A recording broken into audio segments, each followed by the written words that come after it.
Kaya pala sa kapos, tanong ko na kibula bilang ba? Ano ba tuloy na marinig sa kanya?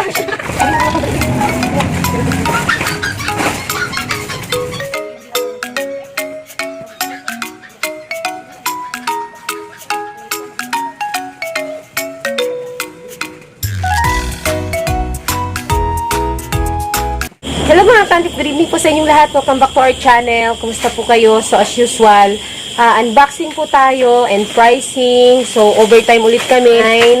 9:13 na ng gabi. So mamadali lang natin to kasi sayang naman dapat may display agad bukas ng umaga. So may ipapakita lang ako sa inyo mga kantik na mga ilang item at pangalanan natin para maging pamilyar ulit kayo sa mga itsura nila. So ito naman ang tinatawag first item. Kala mo live selling lang ano. Starter relay na universal. So, importante itong starter relay kasi doon sa mga pumapalya na sa pag-start, kung hindi naman battery ang problema, fuse or starter relay. Universal ito. Itong ganitong klase na starter relay, yung bilog, tapos may dalawang pin sa loob. Yan siya, dalawang pin, and then may ano yun siya, may ganito, doon yan naka-bolt kasi doon sa lagay naman ng mga motor.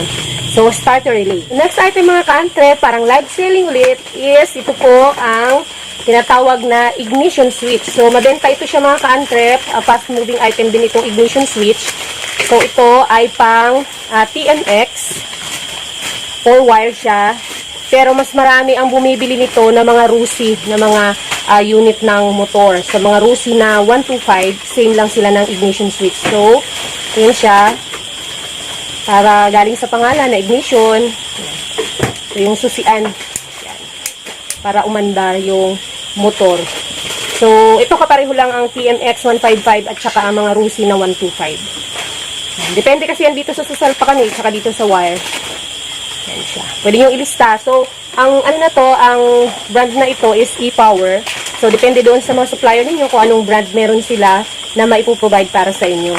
Mura lang din ito, itong brand na ito. So, depende palagi sa brand yung presyo ng mga item. So, next item mga ka-antrep is ito po, fuel tank cap o yung takip po ng tangke. Yung nilalagyan ng gasolina.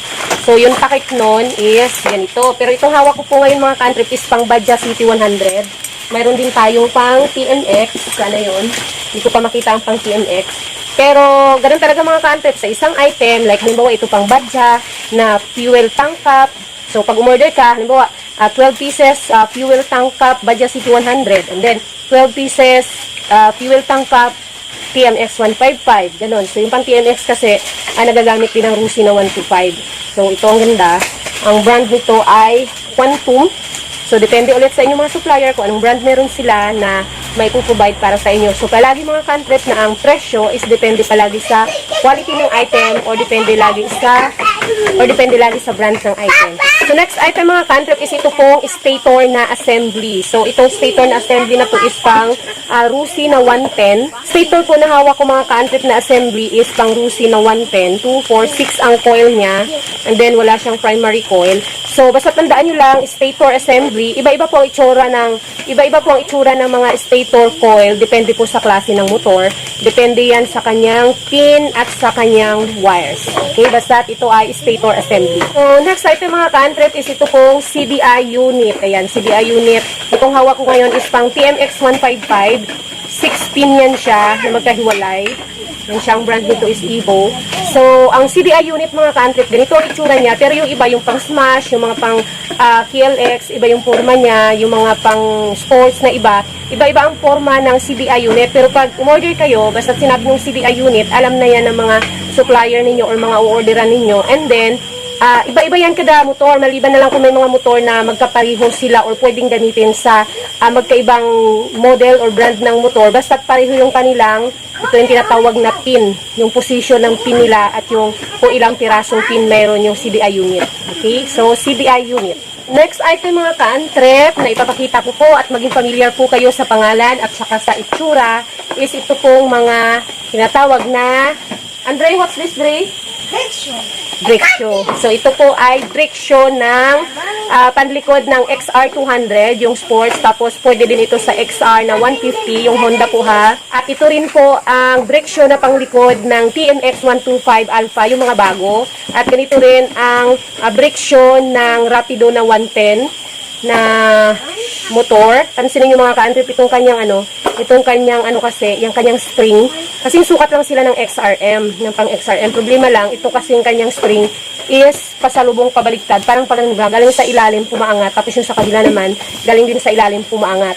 Ganun siya. So, baliktaran yung kanyang spring. Ang gulo niyan yan.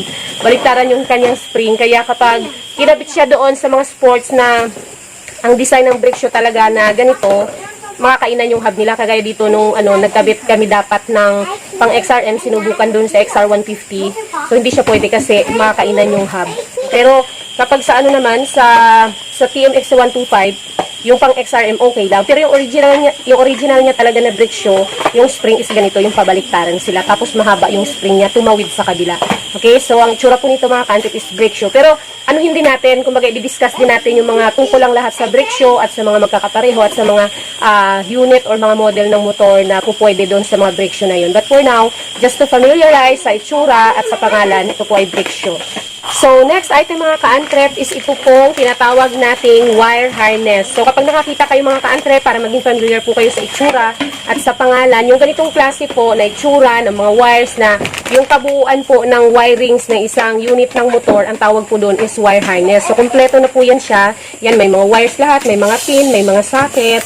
Yung kabuuan ng wire nun is tawag wire harness. So, iba-iba po ang wire harness, depende po sa unit or model ng motor. So, kapag umorder po kayo, halimbawa, tulad dito, ang hawak ko is TKR brand ng wire harness ng pang TMX 155 na CDI. So, iba din yung wire harness ng mga pang XRM, pang Rusi, pang Lipan, pang Badja. So, ganun po yun. So ngayon po, alam nyo na ang itsura ng ganito, ang tawag po is wire harness. Okay? Next item mga ka-antrep, ito po. Ito po ang tinatawag na exhaust gasket ng mga pang XRM o ng mga maliliit na motor. So, maraming gumagamit ng mga ganitong size mga ka-antrep. Ito ang size kasi nito is mga pang XRM. So, halos lahat ng mga maliliit na mga motor, mga half body ng mga motor, maparusing man yan, mga motor star, mga wave, mga smash, basta't maliliit na motor na ito kasukat niya yung sa sa exhaust niya, is ito yung mga ginagamit nila. Actually, ito ay asbestos. O mayroong ibang klase mga ka-antrep, may ibang brand kasi ng exhaust gasket na yung parang nakikita natin parang mga kulay gold. So, yung mga steel yun siya. Ito naman, yung para yung siyang malambot, para yung siyang may bakal sa gilid niya, tapos parang tela lang na malambot yung sa loob, yung mga asbestos yan. So, ganito yung siya. Pero mas maraming bumibili nung steel type, nung parang gold, kasi nga, mas matagal naman yun mapit-pit kaysa dito. Kaya lang, wala akong dumating, may order ako noon, wala akong dumating na ganung klase. So, ito is mga pang XRM or mga half body. Ito naman, o mga malalaki na ito, malalaki yan siya. Yan naman yung mga pang ditangke, mga pang TMX, pang Rusi, Motor Star, mga Euro, o kahit na ano pang mga unit ng motor or brand ng motor or model ng motor na malalaki yung kanilang exhaust gasket na po pwede ito siya. So, same din ito. Meron din itong steel type. Kaya lang wala akong dumating. Puro ganito yung mga dumating. SLB brand. So, yun. Kaya ganito lang siya. Ibang brand din kasi yung mga, yung mga steel type. Wala akong dumating. Kaya hindi ko maipakita sa inyo. Basta, just to familiarize sa itsura at fast moving ito siya mga ka-antrep. Maraming bumibili nito kasi nga, madali nga itong masira. Kasi doon ito nilalagay sa tambucho. Ginagawa siyang gasket doon para hindi magsingaw at hindi masyadong mag-ingay dito sa puno ng tambucho. Kaya maraming bumibili nito at maraming nagpapalit. Exhaust gasket. Okay? Sa item mga ka-antrep is ito pong mga tinatawag nating engine valve. Ayan siya. In Tagalog, barbula. So itong hawak ko po mga ka-antrep ngayon is barbula or engine valve ng pang TMX na CBI. Ayan, malapitan. Yan po yung itsura ng barbula. Just para lang po maging familiar kayo sa pangalan at saka sa itsura. Yun, lalo na po sa mga baguhan pa lang hindi pa nakakakita ng barbula. Ito po, engine valve, in Tagalog, barbula po. Mga ka-antrep para sa mga hindi pa nakakakita or hindi pa nakikilala kung ano ibig sabihin ng engine valve in English and in Tagalog is barbula. Ito po yun siya, parang poste na parang may bilog doon sa dulo. Yan. Set yan siya palagi. So, depende po sa inyo kung magbebenta kayo ng per piraso or nakaset. Pero ako hindi ako nagbebenta ng per piraso kasi wala nang chance na may bumili nung isa lang kasi hindi naman natin alam kung ano ulit yung masisira ng iba or bibili nung iba. Kaya ako talaga is set ko talaga siyang binibenta. So, sila, ayan, inantok na ang dalawa dahil overtime kami. So, next item mga ka-antrip is ito pong swing arm bushing ng pang Rusi na 125 yan. So, sa mga hindi pa po nakakakita at hindi familiar kung ano ibig sabihin ng swing arm bushing, ito po yung itsura niyan. Steel yan siya, may rubber dito sa loob, tapos meron pang steel na bilog dyan sa gitna. Kasi dito po tinutusok yung axle naman doon sa swing arm or doon sa nakakonekta sa chassis ng motor. So, itong pang Rusi na 125 na ito mga ka-antrep, medyo mahaba siya. Although yung kanyang, yung gitna niya, halos kasukat lang siya ng mga pang TMX, pero itong, ano niya, yung haba niya is medyo mahaba siya kasi yung butas doon sa chassis na mga pang Rusi is mahaba. Pero hindi po lahat ng Rusi na 125, ganito po ang swing arm bushing nila. Mayroong mga pang Rusi na ang kanilang bushing is yung matataba. Like halimbawa yung mga pang PC, mataba yung kanilang axle, kaya mataba rin yung kanilang mga bushing. So, mahaba na, mataba pa. Ganun yun. Hindi kakasya yung hindi ito kakasya kapag ang axle ng Rusi na kakabitan is pang yung mataba na klase na bushing. Kasi nga, malaki din yung axle nun. So, hindi yun kakasya dito. At ito mismo, hindi rin kakasya dun sa chassis kasi maluwag ito. Malaki yung butas dun sa chassis na paglalagyan naman ng axle. So, para lang maging familiar sa mga hindi pa nakakakita o hindi pa alam kung ano yung mga swing arm bushing, ganito po ang itsura ng swing arm bushing.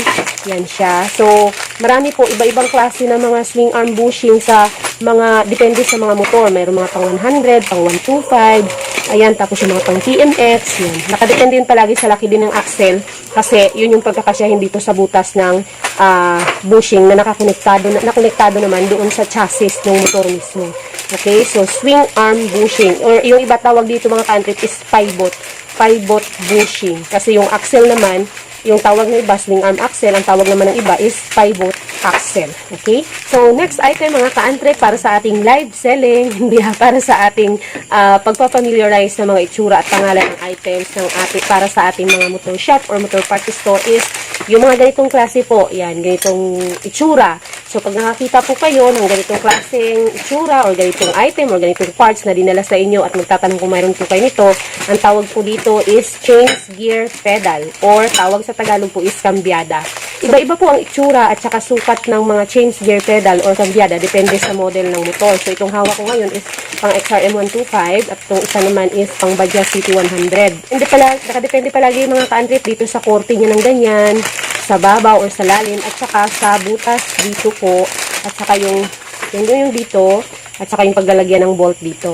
Haba yung ganito, yan yung lagayan ng bolt na yan, doon naman nakakonekta sa motor, mayroon namang maikli. So, iba-ibang forma.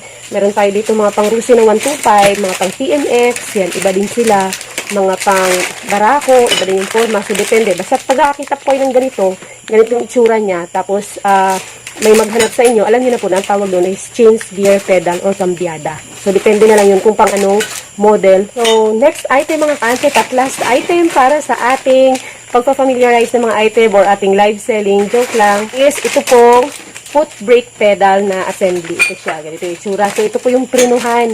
Pag may bibili kasi minsan, bibili sasabihin, mayroong yung sa prenuhan, mayroon namang tawag iba, apaka ng preno. So, in English is foot brake pedal. So, ito po yung itsura niya. Depende po palagi sa butas nito at saka dito at dito yung magkakasya po doon sa motor na pagkakadikan. So, ito is pang XRM 125 and then yung ibang klase naman is depende sa unit ng motor kasi depende yan sa korte din po ng ganito. Yan, depende sa korte niyan. So, yung mga Rusi po, meron yan ang Rusi na mga pangditangke.